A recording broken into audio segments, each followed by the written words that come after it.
And for Hokori to take that kind of risk and go for the double support must mean they've got something in mind for Analog, maybe outside of the obvious options here, because, well, I mean, that's going to be 5 straight bans on his position, right? So, got some sort of pocket strat, something up their sleeves, or Gardick's upset with Analog. I don't think that's the case, but it just seems a little bit weird to have this level of risk for one of the most important players on your team this late in a draft.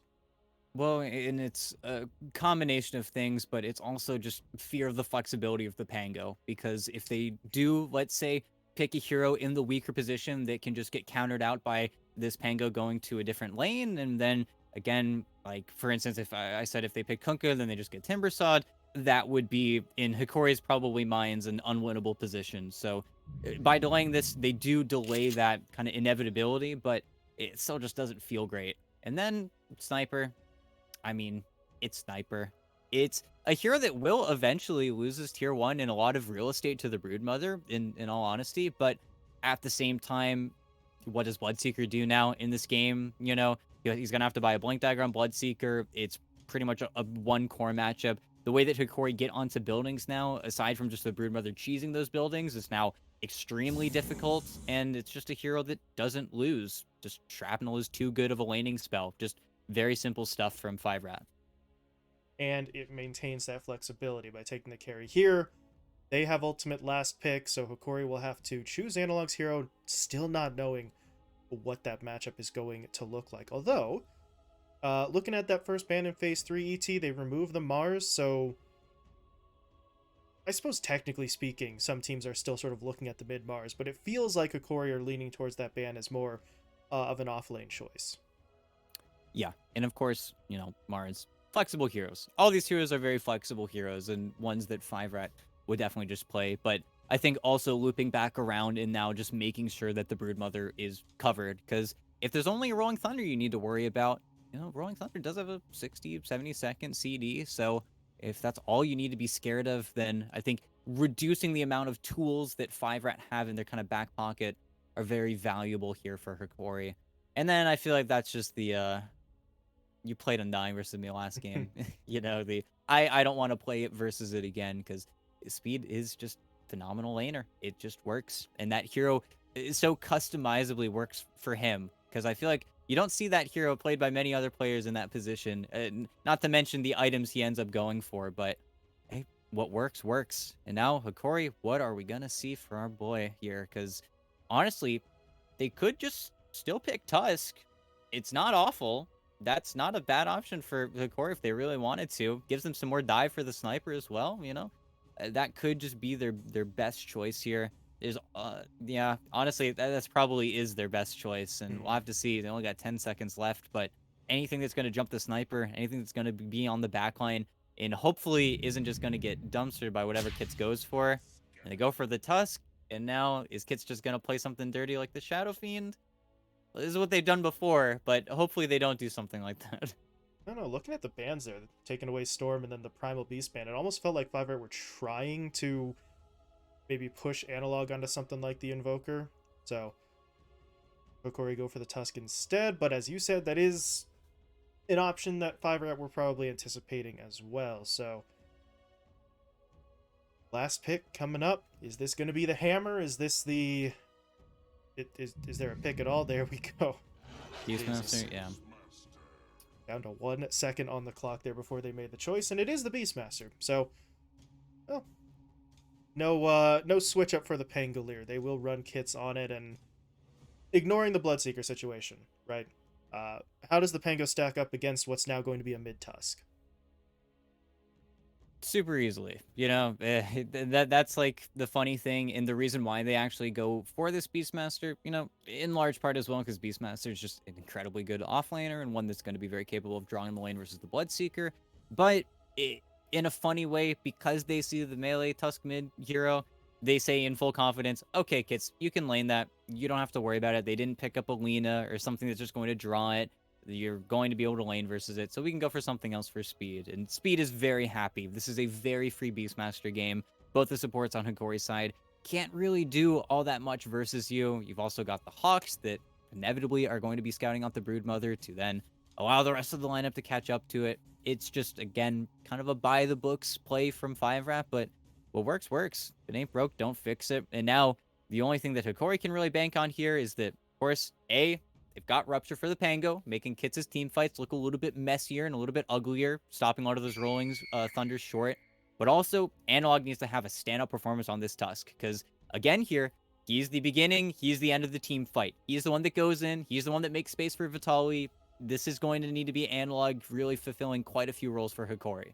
Yeah, and you would hope that the Tusk puts him in a better position to succeed than the Tiny in the last game that really just did not seem to get much momentum going. His Blink Dagger, honestly, it wasn't even like it was massively late. It's just the opposing side was playing so well that his opportunities never really materialized. So on the Tusk, someone who can maybe operate just based on levels without necessarily needing that first item, we'll see what he can do.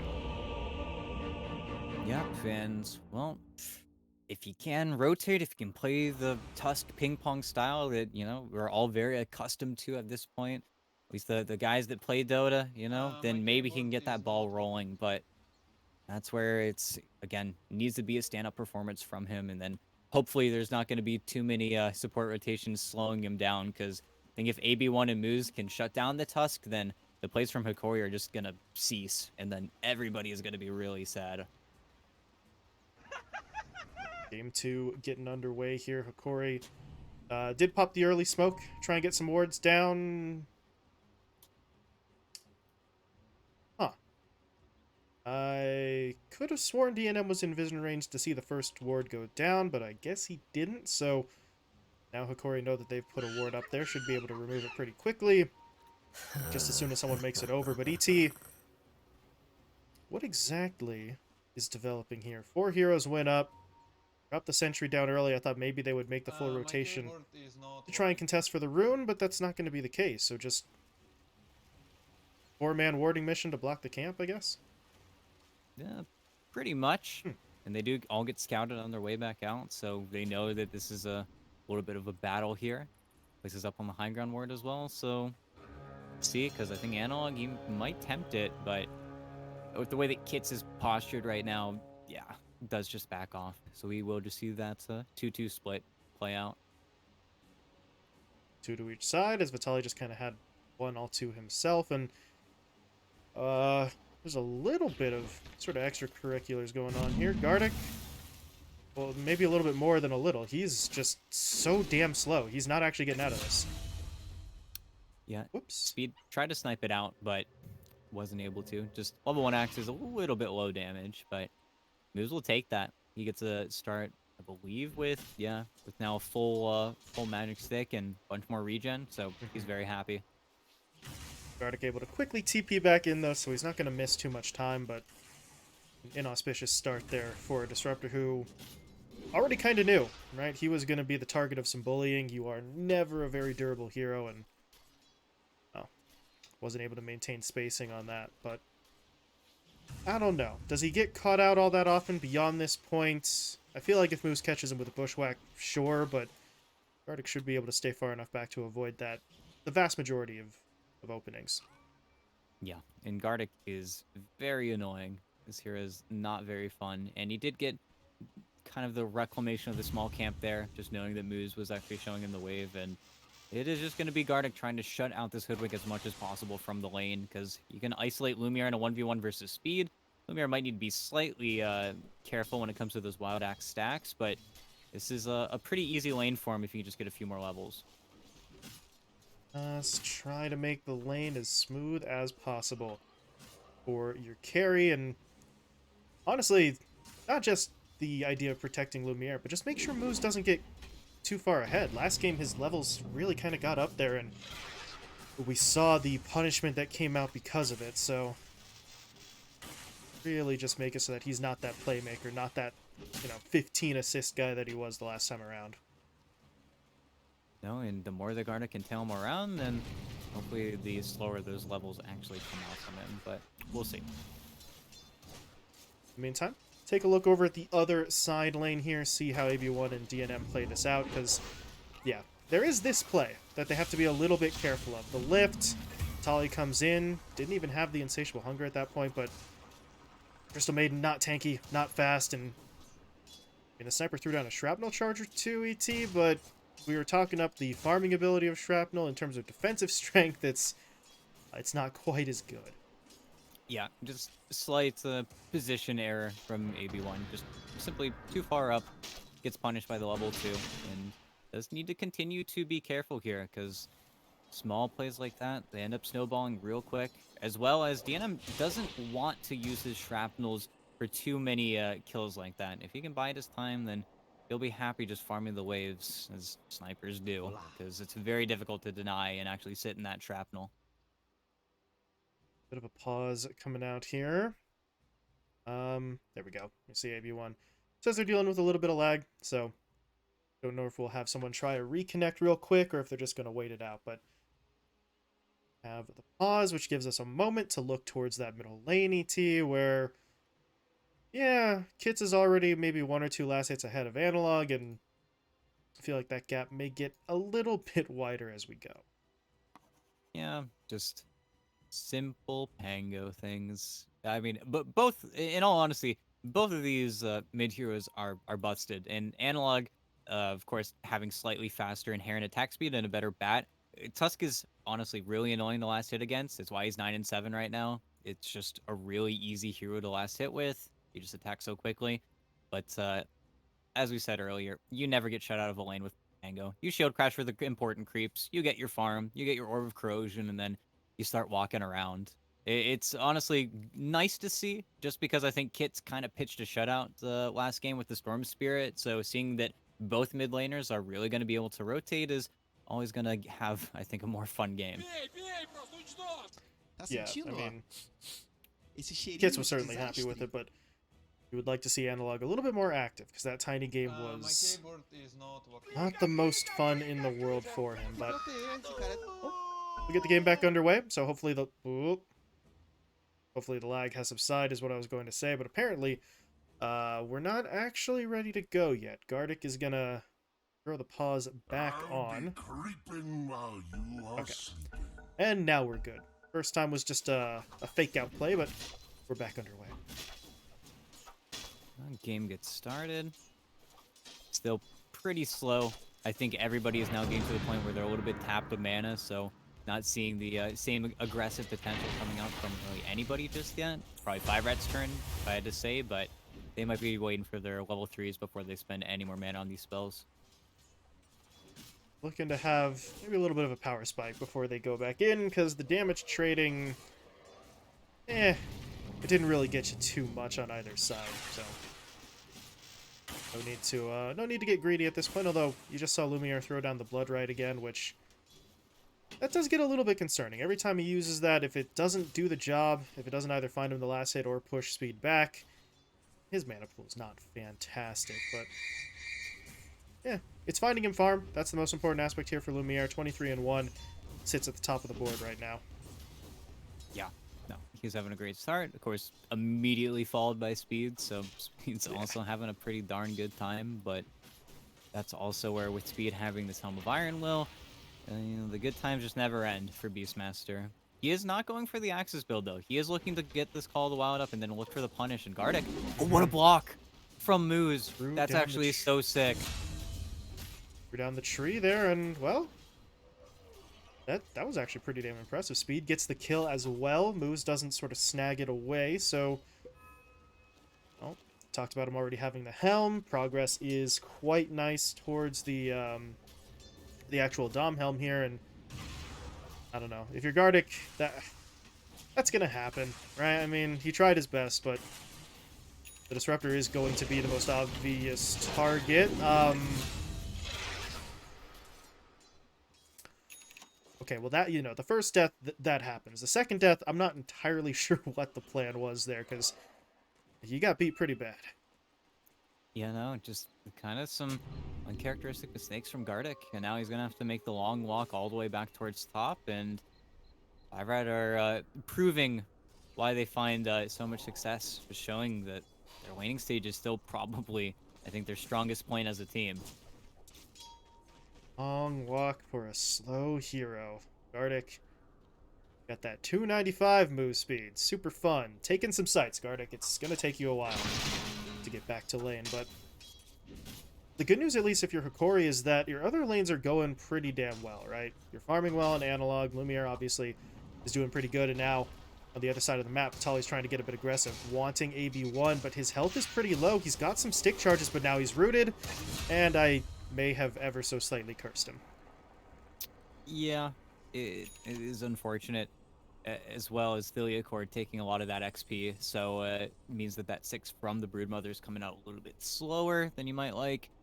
And then, unfortunately for Analog, he guesses wrong on the rune. Thankfully, the Rubik is making sure that bounty is his backup plan, though. Things coming out, though. They see Analog with a deep ward in their own territory, right next to an opposing one, for that matter, but they got him the vision. They know what's up. They know that the Tusk is rotating in, and Analog very quickly decides, yeah, let's not do this. They backed off like they saw me coming, so we will simply go back to the middle lane, but a middle lane where the Pango's just been sitting, farming, eking out a little bit of an advantage, and now he's 6 as well, so the Rolling Thunder is available. Let's see if they make a move. They are going to do so, but they don't even need any further support to get that kill. Yeah, Gardic's just going to get bullied again. Analog, though, did TP in. Let's see what they can do. They get the shards down. They get the snowball. They throw the blood right in, half HP, but here comes Kits with the Rolling Thunder, connecting onto 2. Bushwhack in as well. Lumiere's going to get dropped down and taken out, and Theolicor's TP is here, but it's too late. Now, they're posturing like they want to dive, but they didn't forget about the Tusk. Going in for just the Rubik with the Tusk kind of hanging around still seems risky, but Moose wants it. He's going to start things off with the Bushwhack. Kits popping the Mango, gets in with the Shield Crash. Speed's looking to come around on the back line here. And Theolicor will get taken out. And Analog still just can't contribute. Yeah, and it's very unfortunate. On the initial jump there, Speed was probably feeling a little bit pressed because he was maybe 1 creep away from getting his Primal Ward, but then after the Bloodseeker kill, he has it, and that's why Analog is playing so scared, because he knows that if he gets roared, he will just go down in Analog. Well, he's tempted fate a little bit here. Lumiere's here. How much does the blood rate matter? Enough. It's only level 1, but 5RAT still show it some respect. Didn't want to get sort of silenced up there right as they were initiating, but this is a lot of time Analog is spending not getting much, and now his teammate on the other side of the map gets taken out. They know Vitali's alone. All the supports are either dead or top, so DNM and AB1 push in. They find the kill. 8-1 start, and ET, this is starting to look a hell of a lot like a replay of the last match. Maybe they can find Kits here. No. Shield crash into Haste Rune. Just walks away.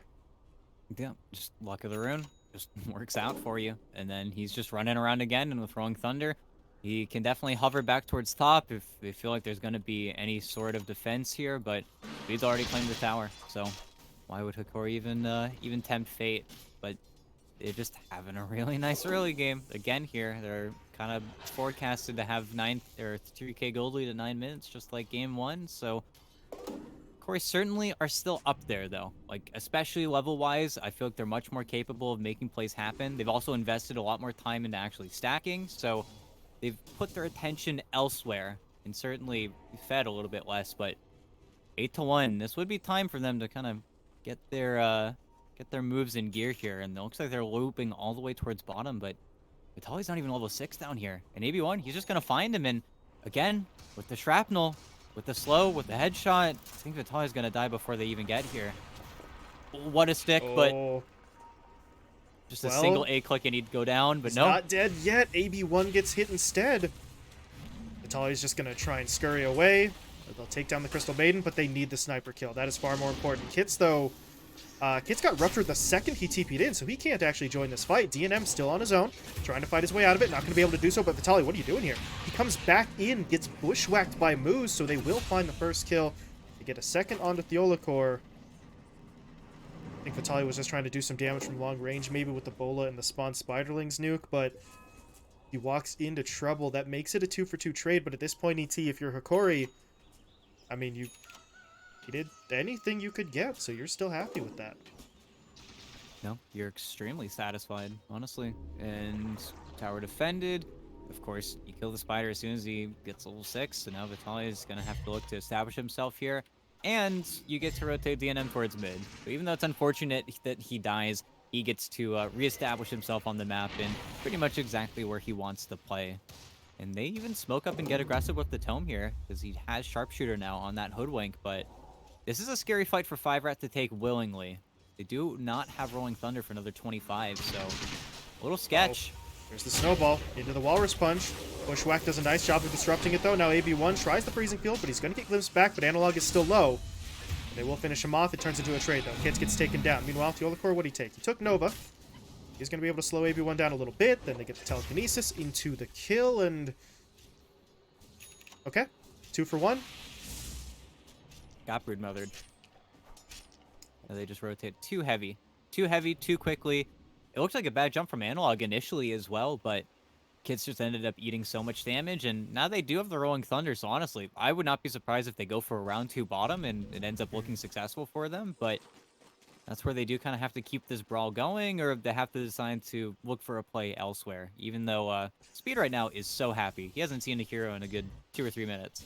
Yeah. Working his way towards the helm of the Overlord, but he is making his way over towards mid. I mean, he's farming, and he's doing a very nice job of it, but he still has Primal Roar, so someone like Analog steps too far forward.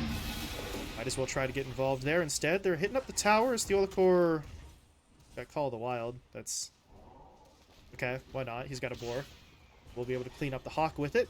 But will that be enough to actually defend the tower? Because DNM is just going to act as the battering ram. They take the tower down. No deny coming through. However, they got some eyes on AB1 here in the river, but Gardic is pretty low himself. Kits tries to roll in. He did get ruptured, though, so he's got to cancel that immediately. Teolacor steals Rolling Thunder. The cube is making its way across the battlefield, and Kits is now trapped on the high ground. He's going to get lifted up and taken down. But that bought time for the reinforcement. Speed is in. There's the roar into the sharpshooter, so they will take Analog down in exchange, and... well, I don't know. That time, yeah. Teamfight recap says 5RAT win it. They get the 2 for 1. They get the tower. They're going to get Lumiere here, too. He just thought that was AB1, trying to be greedy. Instead, he sacrifices himself, set up for the assassination. Yeah, no, it's a nice play. It's a quick pick. Slows down your Bloodseeker a little bit more, and Speed's back to farming. Just goes back top, just continues to look towards for that helm of the Overlord, and he'll have it pretty darn insanely fast. Of course, he's been taking farm, you know, from what would most likely be Kits in this situation, and Kits certainly does not have the most inspiring of item timings right now, but Yeah. you're Pango. If you have levels, your hero does damage, you know? This Diffusal Blade, it's still an important timing to have, but it doesn't end up needing to matter all too much with the way that the other cores are situated. So I think, again, 5RAT are kind of happy. They're just doing the 5-man raw farming strat right now. It really, really does look eerily like game number 1 in terms of the early kills, the early towers, the spread out efficient farming across the map from the 5RAT side, but I don't know. We were talking about it a little bit before ET with some of these stacked camps, things like that. Hokori feel like they're in a better position this time to maybe survive this early storm and bounce back compared to where they were last time.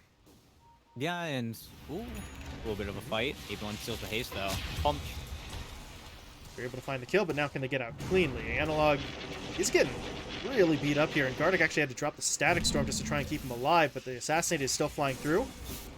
Not enough to drop him down, but the Sharpshooter will be. That's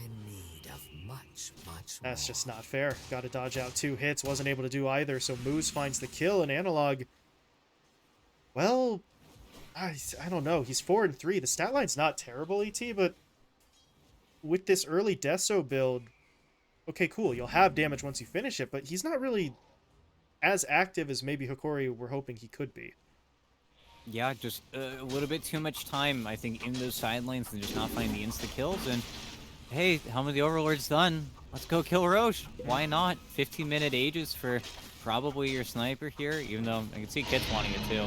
Yeah, makes sense, because he's the one that's going to be in that line of fire. But this has just all been successful. Every move that 5RAT have made has just been to their benefit. And Vitali, he's been slowly building up some speed bottom. He's just looking for the Wraith Pact rush, as, you know, he probably should. But hasn't been able to get very much chip onto that bottom tier 2 because of the Pango or even making the play on mid. It just doesn't feel like any of the heroes on 5RAT are really overloaded right now. They're just peacefully doing their job. And Gardic, well, that's his job to die so that way the cores behind him can survive. But still, it feels like Hokori just keep on getting the short end of the stick. DNM able to grab himself a Hurricane Pike here, so he now has a little bit of extra movement. He also is the one with the Tumbler's toy here, so between that and the Hurricane Pike, he can move quite a lot, and he's looking to move top right now. Snowball will keep Lumiere from taking any further damage, but Analog, I mean, he's committed, but he doesn't really want to be. Now that he finds that out, it's already too late. He's going to get taken down. That's a Rupture, though, onto DNM, but he doesn't have to... Well, okay, now he has to move, but he can't afford to. Gardic sneaks in on the back line, finally gets some revenge as DNM falls, but Gardic is once again going to pay for his teammates' plays here. It's a 3-for-1 in 5RAT's favor. Honestly, I mean, yeah, you lose out on golden experience. That's a given in a 3-for-1, but Hokori just need anything. And at this point, we're not seeing it. At least Analog was able to get in there and contribute to some sort of kill, but now the tower's gone. I guess Vitali might be able to trade. No, Kits comes in and says, I'm not going to let you do that for free, and it's just kind of all bad now.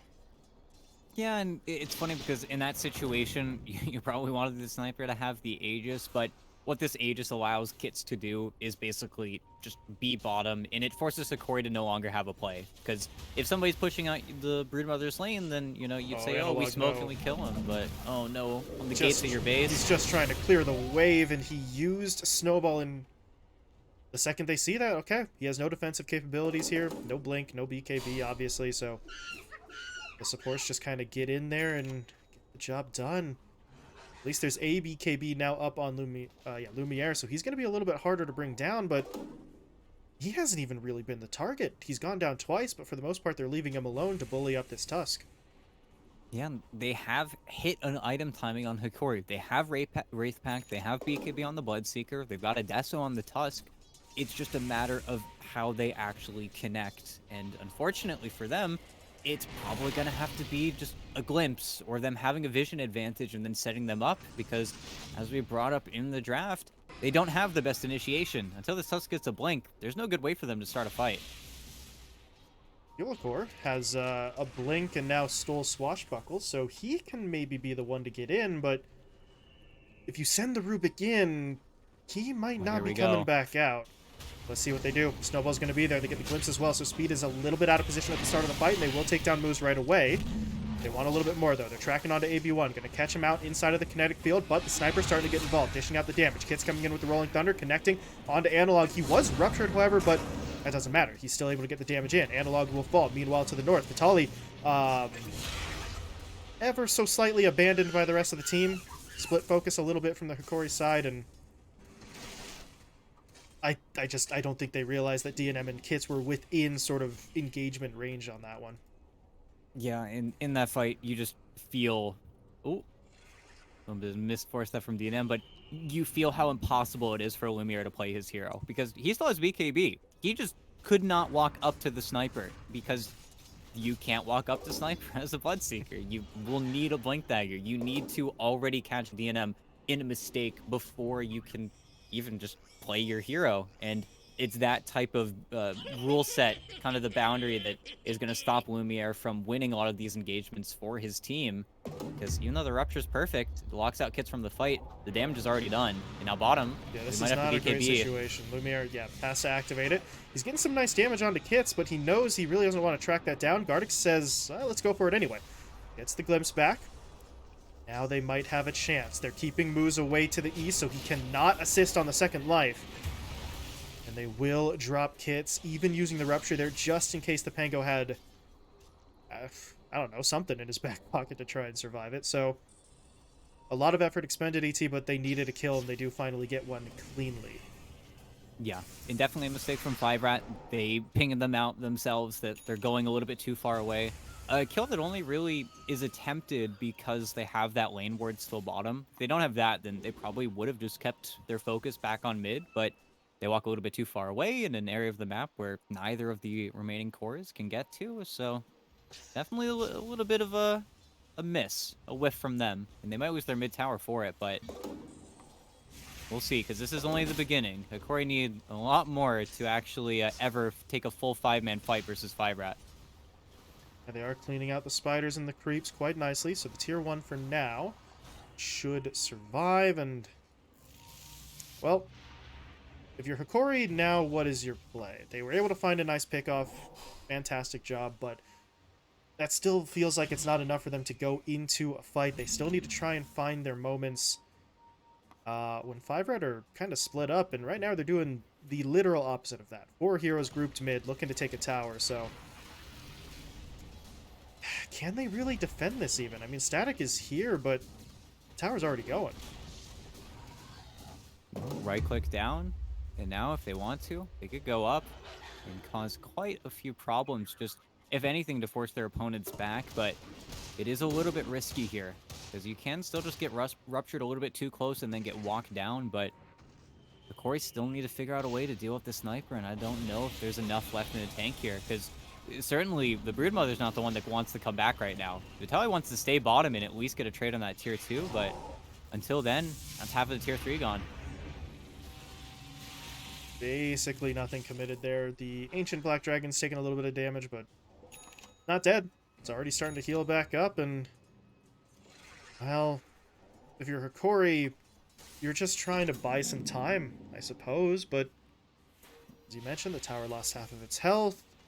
Yes. Rubik stole the Hawk, so maybe you can get a little bit of more vision out of your base with that, but... the vision game's not going to be enough. They're looking for something here. They did just smoke up. Unfortunately for them, they walked through the scans, so 5-Rat might know that at least something's going on just from that positioning, because I feel like you would not be in that position unless you were sort of walking past looking for a play. So 5-Rat will smoke up themselves, and let's see who blinks first here, because I feel like at this point somebody's going to come to farm this lane. Very tense spot to be in, and okay, there's the jump. They found Analog. No BKB. He just blow him up. He didn't even have time for the snowball there, as Kits got kind of caught on the high ground, but even if nothing more comes of this, that's kind of the job done, right? You take Analog out, he either has to wait out what could be a high ground push here or commit his buyback. Neither scenario is particularly appealing to him. Yeah, and during this entire time, they now can call Vitaly's bluff. They know that he's not set up bottom. He's had to clear 2 of his webs. He's tried to set up more in his top jungle, knowing that that's going to be the primary lane for 5-Rat to kind of do their business in. But that just means that now they're effectively bottled. Vitaly is just sitting on his high ground watching his spiders farm, meaning he takes the good lane away from his other cores to farm. And again, somebody on Hokori is suffering for their farm. Well, Analog is able to respawn without much incident there, so at least you have that as a silver lining, but I don't know. At this point, Hokori, I mean, they're looking for the breakthrough ET, but what does it look like? What leads them into that team fight win, or should they even just avoid team fights entirely? Just look for maybe pick plays instead? Yeah, that's got to be it. Vitaly also has a full Ags if he wants to buy it. He just needs to get it in his inventory. Oh. That alongside the BKB could be it, but until we get those types of items, we are still playing that waiting game. And again, I think Lumiere just needing this Blink Dagger, once he has it, then he can actually put some fear into DNM, who has gone completely greedy with the sniper build. He's got Pike Daedalus. Like, there's no BKB, no real way to save himself, no lifesteal yet either, not looking at the Satanic at all, which could be an avenue for Hokori to find their way back into this game. Yeah, the best he can do is what? A push from the Pike and his concussive grenade, which it is a little bit of movement, but not the most impressive. His moves, wow, not really showing much fear there. Takes out about half of Analog's health and then blinks away, so we saw this in the last game, right? Moves on this Hoodwink, he just goes in and looks to make a play, and very rarely has Hokori been able to actually punish him for that. No, and now back on the bottom, getting the final tier 2 here. Roche did respawn though, Mhm. And 5RAT have not done their due diligence, and they've gotten punished by a 1-minute Roche. That is kind of crazy, because now gets his TPing top. He's going to look in and might even just pester it, but they're going to know as soon as that tier 3 is not getting hit, 5RAT don't smoke on the earliest possible Roche timer, and without that due diligence, they lose a free Aegis. It's kind of amazing, right? They don't smoke, they don't look, they don't even send something like a Hawk from speed to go check. It's just kind of a little bit of a misplay. Speaking of potential misplays, though, Vitaly is in some trouble, but AB1, okay, wow, he's in a lot of trouble because AB1 just pushes forward. That forces out a Static Storm, which, okay, that sets up the kill. That's cool, but you used a lot there to pull Vitaly's ass out of the fire and to get a kill onto a Crystal Maiden. That's not the most valuable in the world. Yeah, but all those abilities are low CD. They're happy. They're satisfied. And Theliacore got to steal Freezing Field. So now your Rubik's Ooh. got quite the terrifying... Got a cool cape, too. Love the Arcana. But honestly, I'm still kind of awestruck here. And DNM is a dangerous fella. He's got the full Daedalus now. He's got a bottled DD. He's ready to rip somebody a new one. But at the same time, I think that 5RAT are kind of getting in their own heads a little bit. I think they're a little bit too satisfied with the way their own game is going. Because there's a lot more Dota to be played here, and Hokori are definitely looking for their win still. Feels like 5RAT may have just taken their foot off the gas a little bit as we've moved into this mid-game. Well, let's see.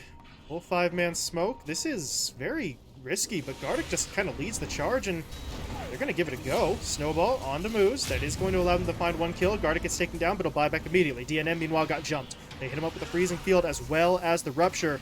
And now without DNM, I mean, where does the damage come from? The Pango is not going to be here anymore. He just TP's home, and can Lumiere catch speed? Well, with the Blink Dagger, that makes it a little bit easier.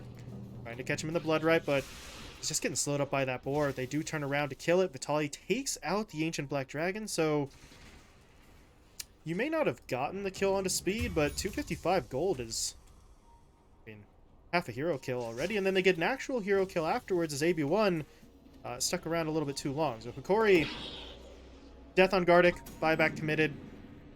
Meh. You're okay with that for the 3-for-1 trade.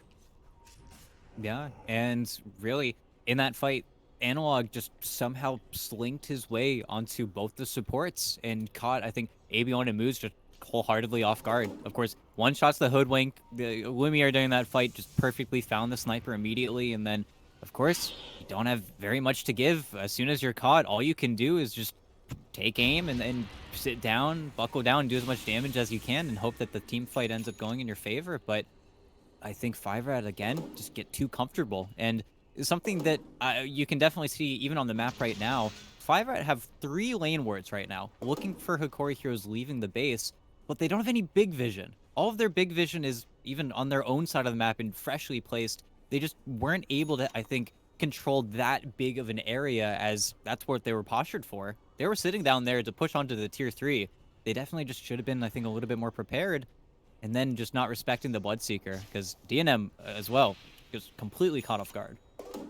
He is now working his way towards a BKB, so maybe learning his lesson ever so slightly, but BKB is not going to come up immediately, and honestly, that doesn't solve all of his problems, right? If a hero still gets onto him, lockdown or no, he's going to get hit hard, and now that was a basher that Lumiere just picked up, so I mean, a BKB TP isn't even really going to be safe if Lumiere is on top of you. That's where the fear is that with this Aegis, Hokori just flipped the game on its head, and the Aegis will be gone in a minute. So, you know, we're not doomsday plan just yet here, but Hokori have definitely won back a lot of that respect that didn't feel like they deserved for the longest time here, coming out of that laning stage again. But now Analog's got a BKB, now Vitaly's looking for a full Hex. Really, everything is kind of lining up for them right now. Theliacore continues to grow on this Rubik and has an incredibly solid performance as well. They will have to retreat and probably should give respect now to 5RAT and make sure that this top tower doesn't get any more damage, but this will be a successful defense. I think, honestly, at this point, you might even need to look for items like a Blink Dagger on speed, just so that way 5RAT can be the ones that actually start these engagements. And Kit is looking for one on the Pango, but it's time for 5RAT to find some of the initiative, because they were really just passively finding team fights they won before. It's time for them to be a little bit more of the active players in this game. So try and reclaim that momentum, because this net worth lead continues to just kind of dip further and further back towards even. So see what they can do. Of course, Vitali just realized with this Acronym Scepter, right? I mean, put the spinner snare down what? Anywhere that's touching one of his webs. So if you're looking at DNM still with no BKB, anywhere you are in the fight, he could realistically get hit up, and then it's much easier for someone like Vitali, or I guess really any of the cores, to get on that sniper face-to-face. Yeah, and well, this is your next moment here from 5RAT. Blink Dagger's done on the Pango. As soon as they get that bottom wave in, we should probably see another smoke from them. If not, then they might just wait for Speed's AC, just having an item timing to coincide with. But I would hate if 5RAT just decided to wait and farm for DNM's BKB, because then this game is going to slow down to a complete halt. We're just not going to see any plays get made, and Hokori get to finish all these big items that they have in queue. I mean, if you go into the next fight with no BKB on DNM and he dies and you lose the fight, then that might just be what remains of your lead being taken away. But if you do nothing and wait for the BKB, by the time that fight comes around, that 4K lead might just get cut in half anyway. So, really, damned if you do, damned if you don't. You gotta just make a choice, and then obviously, you know, win whatever fight comes your way. That's kind of gonna be the big one, right? Because, oh, hold on, they just scanned. They know Moose is in here. Someone is, but yeah, finding the hoodwink is not very easy. Yeah, and okay. If Hokori want to, they can also do this. Nice creep cut by Moose at the end of the day there in the top lane, but they're basically saying, we're okay with giving up this top T1 if you guys need to take it. And you will have to take it. Hokori have to very consciously decide to stick their Bloodseeker in this lane and right-click this tower down 100 to 0, but this is time bought. This is DNM situated in the enemy triangle. He's happy with his positioning here. And then hopefully with AV1 walking around, they get up 2 nice big wards and then block smokes, and then suddenly 5RAT are right back to where they want to be. High ground push is coming, but the TPs are going to be there. Lumiere actually just blinks in and kind of jumps the gun a bit, but oh, what can he find? They got the sniper trapped up. He's rooted. He is hit by the rupture. He lost concussive grenade at the Olacor. That really doesn't matter as much, but they need to be able to keep him alive. DNM trying to reposition, uses the Hurricane Pike, uses the concussive grenade, but Analog is just going to stay right on top of him. They will find the kill, but the cost is feeling a little bit high at this point. They lost Vitali as well, and now Analog, but he's really out here, and he's not going to be able to blink himself away.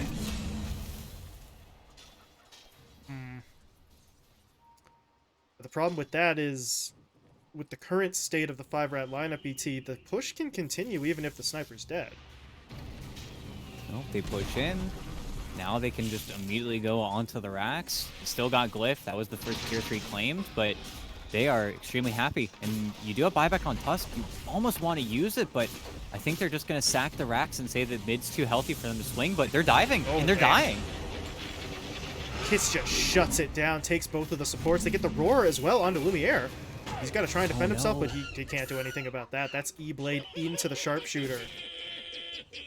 And now they're staggered. If they buy back on the Bloodseeker, it'll still be a 3v4, while Sniper eventually will make his way towards mid, but it doesn't matter. And, well, there's your Glyph. As soon as it's gone, I mean, you're gonna have to buy back on the Bloodseeker. Otherwise, you're just handing over a free Megas. There's no way you get the bottom wave out with Vitali, so this is feeling like it might be it, depending on how Hokori decide to react here.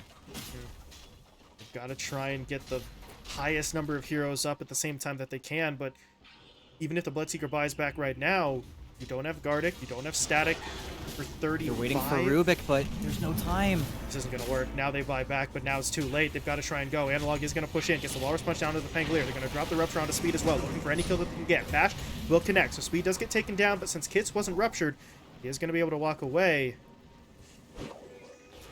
I guess you keep the racks alive. That's got to count for something as Moose. Really? Okay. Just still trying to do damage, but yeah, he's going to get out. His teammate is. AV1 gets taken down. And for now, Hokori will kind of sort of hold the line, ET, but so much damage was dealt to them. It really feels like we're getting into desperation territory. Yeah, no, that was the nightmare situation. They're staggered with 20 seconds before their CDs. Heroes that have buyback, mind you, but do not want to buy back with 15 seconds left. It's just an awful position to be in. And now Hokori, they're banking everything on their next initiation, basically. I think Vitaly's going to buy out his Hex here, and then you either keep on the sniper 100-0 and you win, or what happened last fight happens where you just die on the road to try and kill him, which, even though you got the sniper, the rest of the lineup is clearly strong enough to do building damage without him. With or without DNM, you are going to lose a building, and without Glyph, you will get megas at this stage. There's just not enough structures left. And Analog, okay. Well, they got moves. Moves was in kind of an insane spot, actually. I don't know if he was going for a gem or something that was dropped before, but now Analog has 2 gems. Yeah. I think he picked up the gem. Speed dropped it earlier outside of the base, so he was able to pick it up, but then kind of stuck around afterwards. And speaking of sticking around, Lumiere, yeah, you don't want to be here anymore. Get in, get the AB1 kill, and then get the hell out of dodge as Hokori fall back. And if Gartic checks Roche, then they'll know that it's time, because they just got the BKB out and they're looking for more, but they're on the sniper. They got the Hex, but Kits is coming in, doing some pretty solid work. The Roar is now going to lock Lumiere in place. Lumiere is dead, already bought back as we mentioned the last time around, so he's out.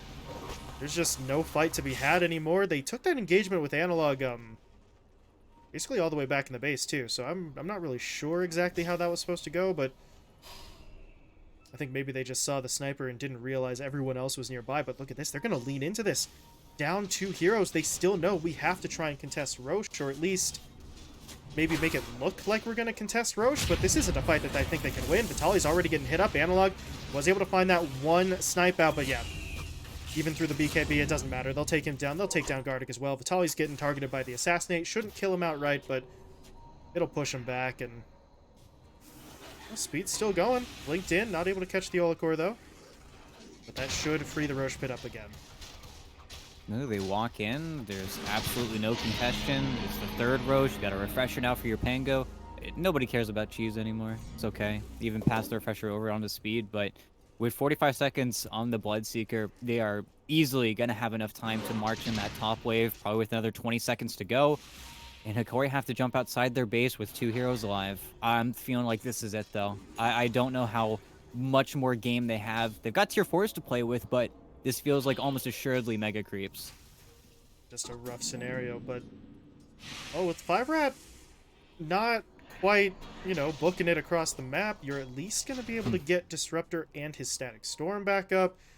You're 15 seconds out from Lumiere as well, so there's a world where they hold on long enough to at least be at full strength, but I feel like the Racks are going to die one way or another.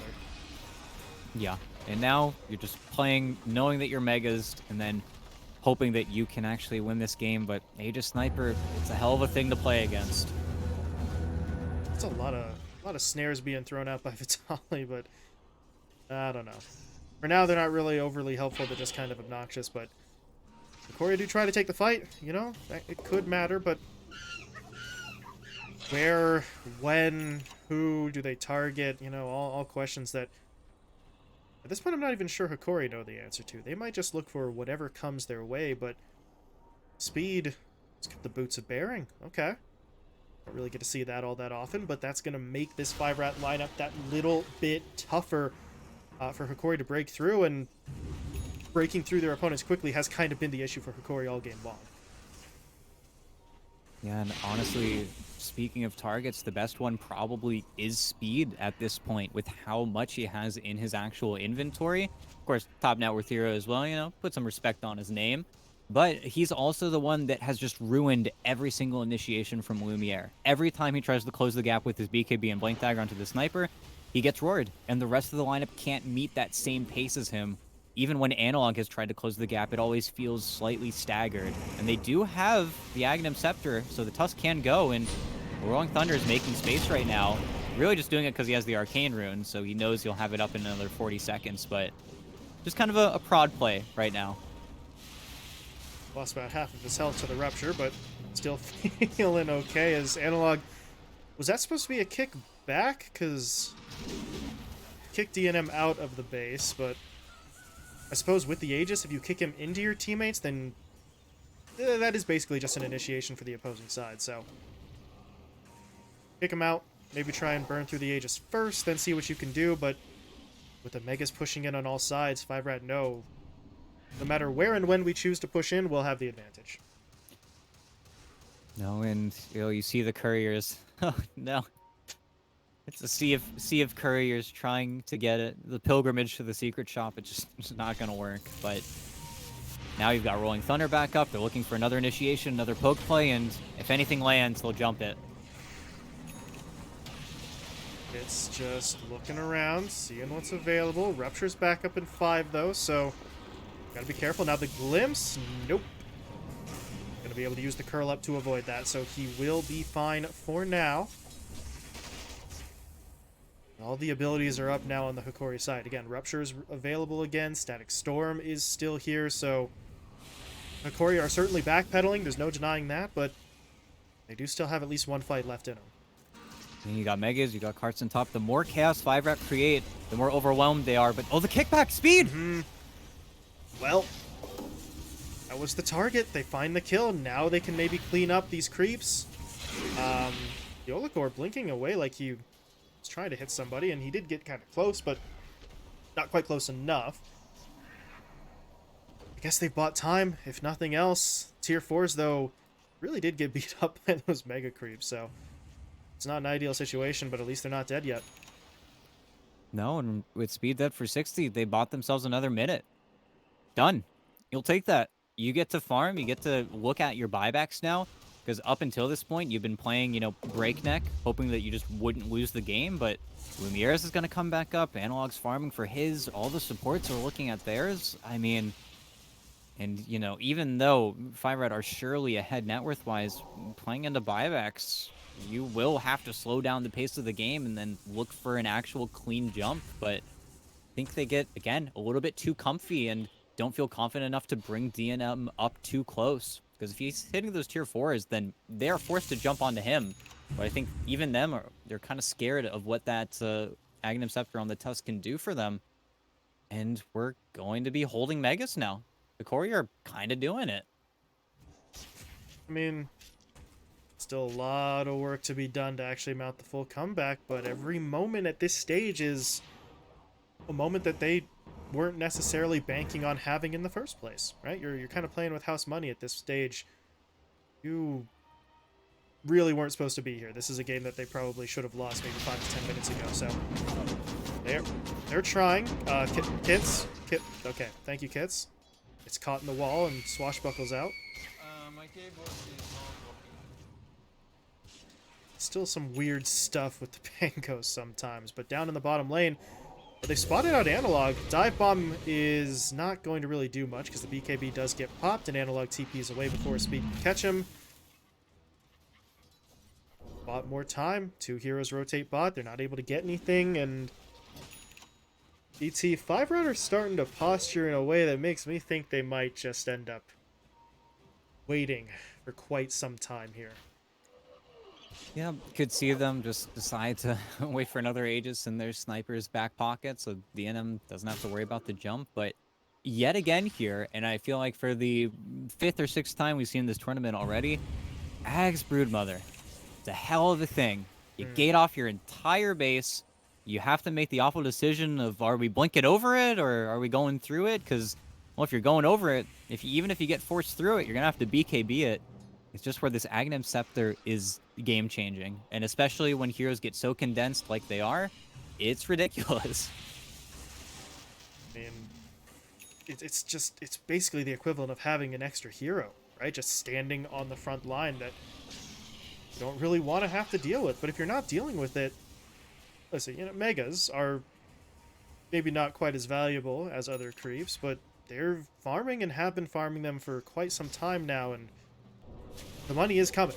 Very slowly, but it is getting in there, and 5RAT, what are you looking at to try and just break through? They did get an Abyssal on Kits, so he was already dealing with his own basher for maybe the sort of bash play on the swashbuckle, but now you have actual guaranteed lockdown from the Pangolier to work with outside of just committing Rolling Thunder. And it's still hard for him to execute because, of course, you're probably going to have to blink Abyssal while you're in the Rolling Thunder. So maybe you lose a Rolling Thunder hit, but you have that BKB piercing disable that you can use to chain. Honestly, at this point, I'd love to see Kits just get an overwhelming blink, just have more damage, or even turn his arcane boots into a basher because something needs to change. 5RAT need to find the confidence in themselves to be in a position to close this one out because everything's just come back up, and even top lane getting a little comfortable here. Moose is going to go down. Minute left on the Roche. At least they're getting lucky with the Roche timer, but they're certainly giving Hokori time and space, and even just the greed from 5RAT. Playing in 3 lanes at the same time. They're doing what they feel like they can, but Hokori are always willing to bounce back and hit you. He refused to go down, and I do want to point out something I kind of missed earlier on when he must have bought it, but the Axe is done on Gardic, so if you get jumped in on first, your BKBs don't happen. Your Hurricane Pike that the sniper's been relying upon, that doesn't exist, so I don't know. It's hard to say that a team is at a disadvantage up 16k and having mega creeps, but the gap seems to be closing. Jesus, Analog, are you sure about this? That is a hefty commitment. Maybe he can pull AB1 away because the Lotus did reflect his own snowball, so they are going to be able to find one quick and easy kill, and all of a sudden, 5RAT, do you want to now contest the pit? You're down 2 heroes because Moose still hasn't respawned, and I'm fairly certain both sides now know Roche has respawned. Well, and the base is a problem. Oops. Yeah, that's both the tier 4s dropping here. Or maybe not the second one? You might be able to save it, but still feels a little bit ugly. Okay, never mind, it's fine. Oh, okay. Barely not dead, but that's all it takes for them to get the Roche on, because, yeah. Imagine if they weren't Megas, is really the only thing to think about now. But, okay. 5RAT, this is your moment. You still have all those darn annoying buybacks you're going to have to play into, but really, I'd love for them to just find a small advantage and play with it. Again, you have to deal with the annoyance of having those spinner snares condensed on the high ground, but if they, let's say, catch Analog without his BKB, or they get an early BKB pop from him, I just think they're really struggling to find the weak target in Hokori, and that's what's causing them to really feel staggered. And of course, now with this Aegis, Hokori aren't going to kind of carelessly jump into them anymore unless Moose finds his way onto the tier 4s again, but 5RAT need to turn this next 4-minute window into either 20,000 net worth lead for themselves or another poke at that Ancient. Quick question for you. Not really sure there's a right answer. How come refresher shards don't stack? Well, that would be dumb. Good answer. Yeah. Bad idea, Cam. Bad idea. What are you, stupid? That would make some things really annoying. Yeah, so he's got one in the inventory, one in the backpack. Just chilling, just holding them, and well, like you said, if you're 5RAT, you've got a pretty strong position here, but somebody's got to pull the trigger. You got to make a move eventually, but how we doing here? Buybacks just about up in their entirety for both teams. That's a Lincoln Sphere, also finished off for Sniper as he throws the quicker Assassinate onto Lumiere, just because they got a Scepter and no one else really needed or wanted it. So I don't know. That's not the most impressive Aghanim Scepter in the world, but we'll see how this fight plays out. Kits, can he somehow get away? He's actually going to go in. He blinks forward speed, comes in with the roar, does make the connection onto Lumiere, but he did get kicked back. Lumiere, though, still falling. He's going to get taken down once, but he buys back immediately.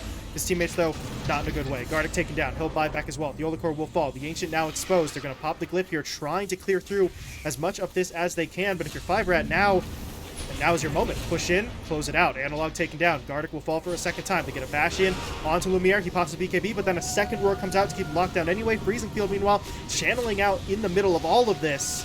And that's it. The GG will be called. 5RAT. They just wanted to be 100% sure, see, you know? Some people might call it dragging your feet, but I say it's just a little bit of extra surety before they close out the game. Yeah, and hey, they do a good job with their final initiation there. They break the Lincoln Sphere with the Sniper Rangs, they jump him with the immediate roar, they get some really good follow-ups, and then he doesn't get to even pop BKB for his first life. So just clean stuff. And then you also get to see how bad Hokori truly are at dealing with those mega creeps. Because before, with 5 at arm's length, they could deal. But Mhm. as soon as one team fight, 10 seconds are spent where they're not clearing out those megas, it just became an overwhelming mess. And simply, they couldn't deal with it. There's no way they could deal with it with a sniper with a moonshot and Daedalus A-clicking them. It just simply wasn't enough in the tank here. But 5-rat, I mean, repeat. They 2-0'd them before. They 2-0'd them here. 5-rat are feeling and looking great. Hmm. And with the 2 points that they pick up from these wins, they now have at least a share of first place in the group stage standings as well. So they move their way up. Hokori, meanwhile, this is not the kind of dip in production that you want right now. I think that's their 4th straight loss going back to yesterday's series against Thunder Awakens. So you're going to have to try and get it in gear here. Obviously, things weren't quite clicking with either of their drafts in this game, and they lasted a little bit longer. Obviously, they put up more of a fight here in Game 2, ET, but it still just felt like they were always forced to react to what 5-rat were doing. They were never the ones with the initiative for themselves.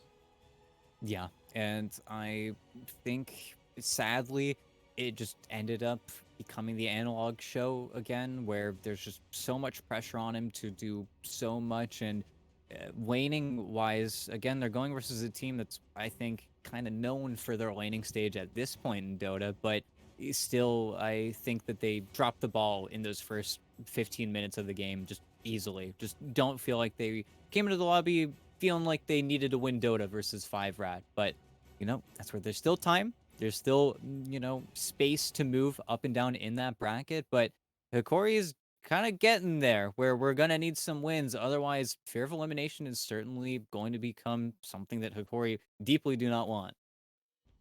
They've got some time left, but back-to-back empty trips here with those 0-2 losses certainly does not feel good for them. So, well, we'll see over the next couple of days if they can get it together and mount some sort of push, because they are done for the day. We are going to be moving along here to our next series.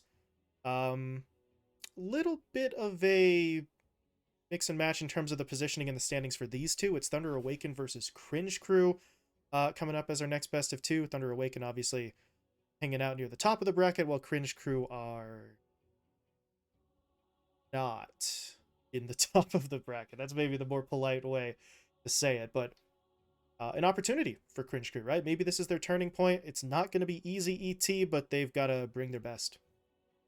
Nope, they definitely do. And, well, fingers crossed they can maybe get their opponents to take a stumble, I guess. 'Cause, yeah, it's been looking a little rough. But next series. Mm-hmm. That series is going to be coming your way in just a little bit here. So we'll be stepping aside, but when we return, it'll be the start of the Game 1 draft between Thunder Awaken and Cringe Crew.